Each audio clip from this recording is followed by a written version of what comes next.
എന്താ ഇത്?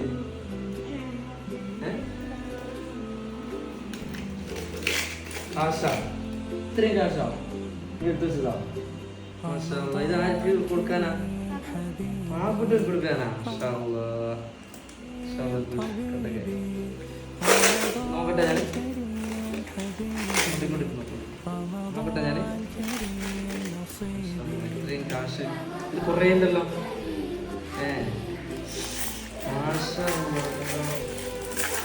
ഇത്രയും കാശല്ലേ? ഇതൊക്കെ ചെറിയ കുട്ടികൾ സേവിങ് ഹാബിറ്റ് കുട്ടികളുണ്ടാകുന്നതാണ്. വളരെ ചെറിയ സമയത്ത് തന്നെ, ചെറിയ പ്രായത്തിൽ തന്നെ ഈ കിട്ടുന്ന കാശുകളൊക്കെ മിഠായും ഐസ്ക്രീമിനും മറ്റൊക്കെ കിട്ടിയ കാശ് അത് പകുതി ഇങ്ങനെയുള്ള പെട്ടികളെടുത്ത് സൂക്ഷിച്ച് കുട്ടികൾ കൊടുക്കുക എന്നത് നല്ലൊരു ശീലമാണ്.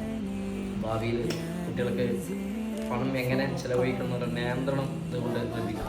ഇങ്ങനൊരു ശീലം എല്ലാ കുട്ടികൾക്കും വളർന്നു വന്നാൽ ആ കുട്ടികൾ ഭാവിയിൽ വളരെ നിയന്ത്രണമുള്ള കുട്ടികളായി മാറും. വളരെ ലാവിഷായി കാശ് ഉപയോഗിക്കില്ല, വളരെ ആവശ്യത്തിന് മാത്രം ചിലവ് ചെയ്യുന്ന കുട്ടികളായി മാറും. അങ്ങനെ മാറണം അല്ലേ? ഇതിപ്പോൾ പാവങ്ങൾ കൊടുക്കാനല്ലേ? മാഷാ അല്ലാഹ്. നോക്കിയാൽ